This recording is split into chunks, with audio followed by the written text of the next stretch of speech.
the Lord your God with what? With all your heart, with all your soul, with all your mind, with all your strength. This is the first commandment.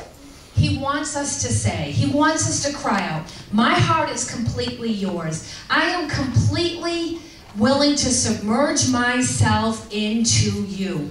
My life is not my own. I am not my own. I give all to you. I yield completely to you. Even those places I've held back from. I come before your throne, not for what you can do for me, but because I want your presence. This is the heart God desires from us. This is the heart he wants us to become, to pursue him at this level. And he has a reason for it. He has a purpose. Because he knows the end from the beginning. And he knows if we truly pursue him at that level, so many other things will fall into place. First of all, we'll be healed completely in our hearts as we pursue him. It's like, as a parent, you tell your kids some things, especially when they get a little older, they get to be teenagers and older. You try to teach them how to make their own decisions. So you show them something, and you're trying to guide them to make a certain decision because you know, basically, because you've already been there, you've learned, you know if they make this decision, how it's going to end up.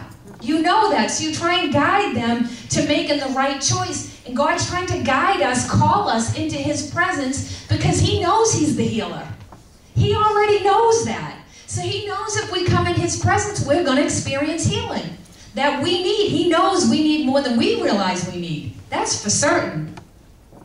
So for each one of us, if we'll call out with that heart that he desires us to have, we'll walk victoriously. It's kind of like it will be a side effect or a fringe benefit, I guess, of being in his presence will be that we will have freedom, freedom, freedom, freedom, freedom, right? Whom the Son sets free is free indeed. If we're in his presence more and more, just for his presence, we're going to experience freedom in him. Freedom from everything. I wish I could...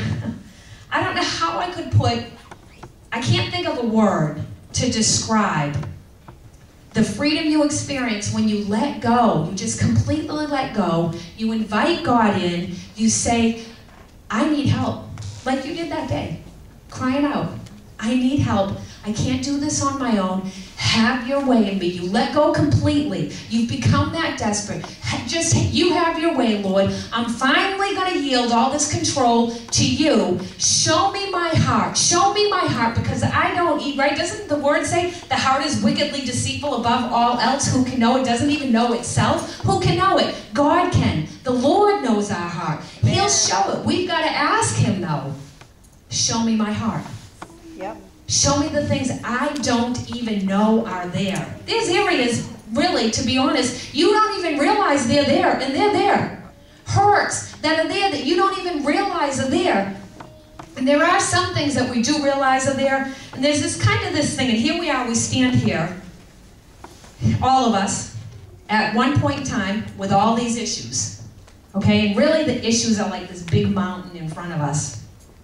And really, what we need to do is push and press through that mountain by being in his presence continually, and he strengthens us as we go through it. It's like the wilderness, and you lean on your beloved, and you get strengthened and you go through the mountain. But we stand back here with all these issues, and this mountain's before us. It can be so many things.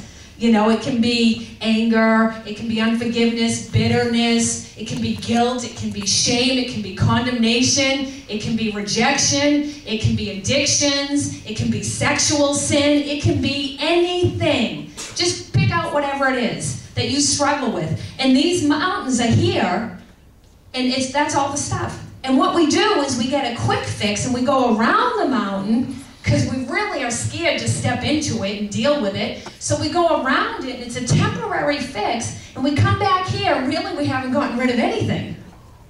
And it pops back up in our lives, and we wonder why it's still there. We haven't done what we need to do. And the truth is, step in there, step into that mountain, press in, and only by being in his presence. And trudge through all that stuff. And then you step into glorious freedom. That's the only way I can think of to describe it. Glorious freedom. And you'll look back and you say, why did I stay over there so long? My goodness. You know, what was I holding on to? It sure wasn't worth all that, because there's glorious freedom on this side of it. Turn over to Psalms 34:8. You know, while you're turning there, I'll just say, for me, I think I kind of started saying this earlier, and I might have got off sidetracked or something, but it just came back to me. For me, a lot of healing that took place in my heart was by resting in His presence.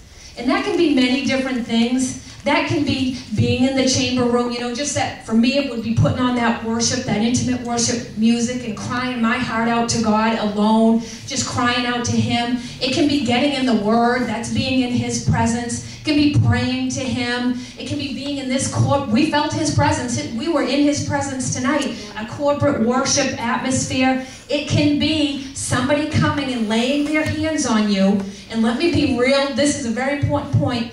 If somebody's going to come and lay their hands on you, make sure there's somebody that has already been in the healing presence of God. They've already allowed that complete work to be done in them if they're going to come lay their hands on you. I'm not saying they're perfect, but they've had a complete work done in them.